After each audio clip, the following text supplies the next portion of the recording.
All right, compositional form and development. So I've written this short loop using all of the ideas in previous tutorial videos. We have a bass line here using only one note, drum beats and percussive sounds, and this accompaniment part uses only the notes of the pentatonic scale and echo effects. You can see that it's echoed here in the fourth channel. So this is what it sounds like.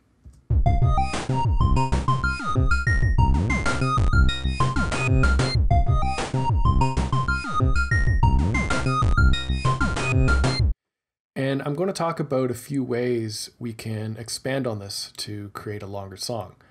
So whether you have a music theory background or not, one of the major things every composer needs to listen for is a rate of change or rate of development. Over the next few videos, this is something I'm going to talk about a lot. How quickly or slowly is your composition going to unfold or go to the next chord or go to the next section? This isn't something you need to know before you start, but as you start writing, it's something that you'll always have to be listening for. And the best thing about approaching composition this way is that you don't need traditional music theory. You just need to listen and experiment. So I'll give you many examples of what I mean by this. With this loop, the first thing that comes to mind is gradually introducing the parts. So starting simple, maybe with one instrument, and experiment with slowly unfolding the rest of the parts to eventually get to this loop. So we have a bass line, percussive drum sounds, and accompaniment. So for fun, let's start with the accompaniment and hear what that sounds like. It's possible starting with the drums and the bass would be better, and if this doesn't work, we'll try it. So I'm going to take this pattern and I'm just going to copy it way over here out of the way, and maybe we'll build up this introduction to get to pattern 8. But for now, we're going to start here. And we're going to start with pattern 10. Let's hear what that sounds like.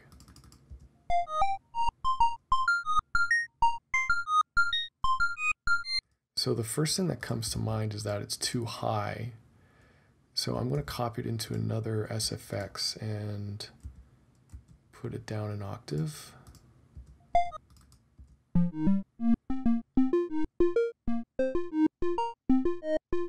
And then maybe we can repeat it, except slightly different the second time, slowly developing. And I'm going to make these all one volume and maybe one instrument, and we'll see what that sounds like.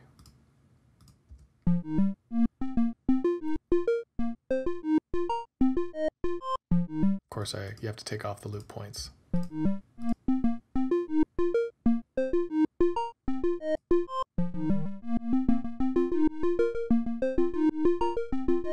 Actually, it might even sound good just starting with that off the bat. Let's introduce our song with this accompaniment and echo effect.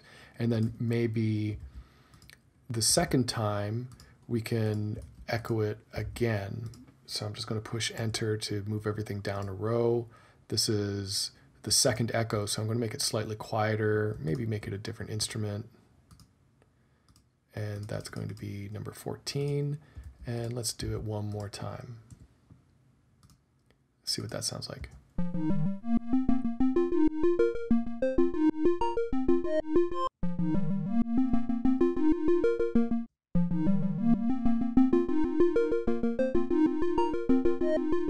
Actually, maybe we could just start it off the top just like that. Again, this is all about pacing and slowly revealing the parts of the loop that we have. So we're just trying to find the right combination to make this introduction the best. So maybe the second time we should take parts 12 and 13 up the octave, because we know we need to eventually get up the octave. So this will be 16 and 17, and I'll move it up the octave.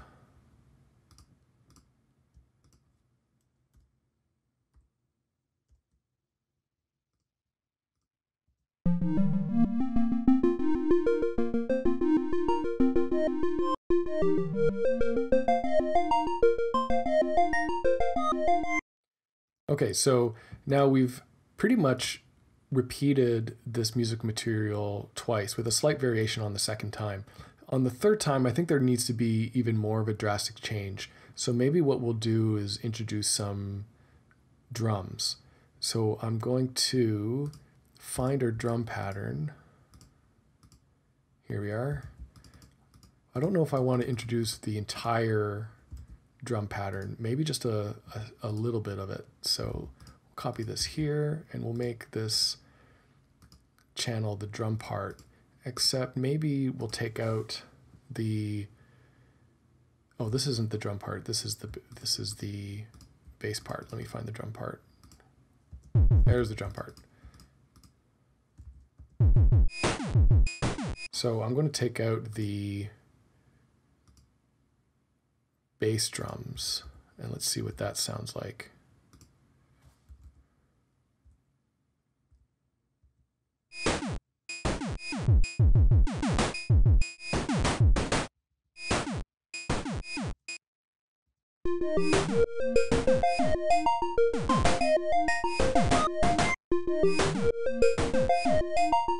Okay, so here's what we got from the beginning.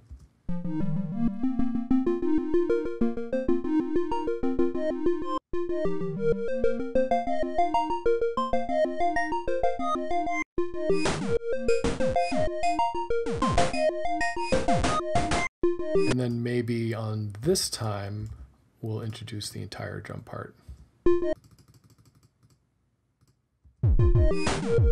Let's hear what that sounds like.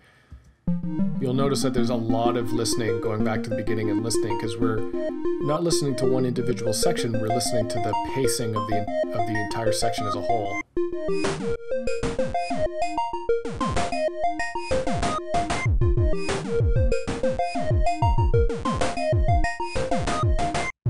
Okay, and then here, let's put the entire loop in here, what that sounds like.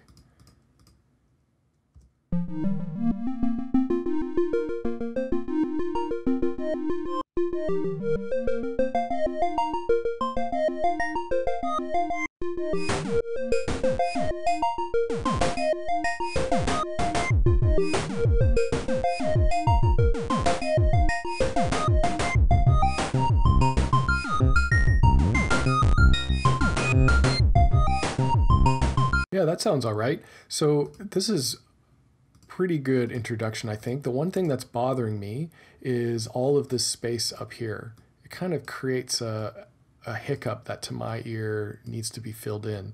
So what I might do to touch this up is find a way to make these transitions between each of these patterns a little bit smoother. Because the way we got to this point was just by copy and pasting and then shifting each of these patterns down. So we've created all of this space. So probably one of the things that's happened is when we push enter to move something down, we lose information at the bottom, we lose the echo down here. So probably what we could do is put the parts of the echo that we lost up here. So let's see if that's easily done.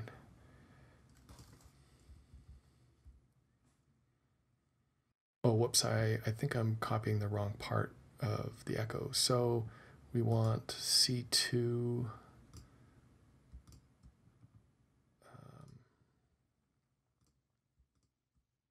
C3 here, and we'll put that 2 and 7, and then here I think we want FC, make that 0, 0 like the rest of it. And then here I think we want this.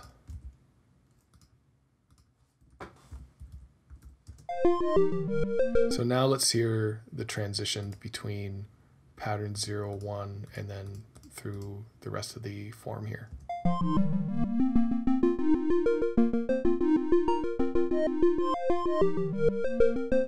Yeah, it smoothens it a little bit.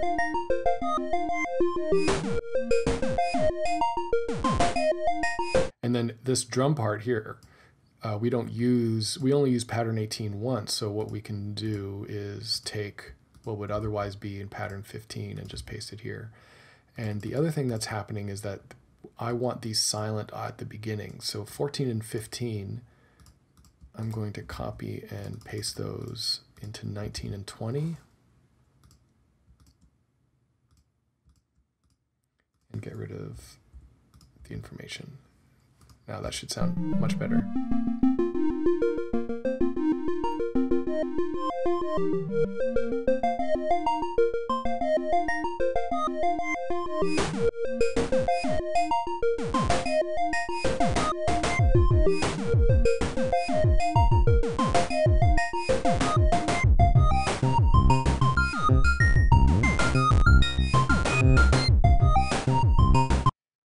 Yeah, that's sounding all right. Another thing I could do is when the bass drops here, I could maybe do some kind of swell into the bass line, maybe in this pattern here.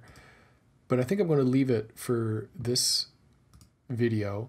Hopefully that gives you some ideas of how you can create an introduction and expand on the loop. I mean, we started with this one pattern, and now we've added 5 more patterns and have made our composition that much longer.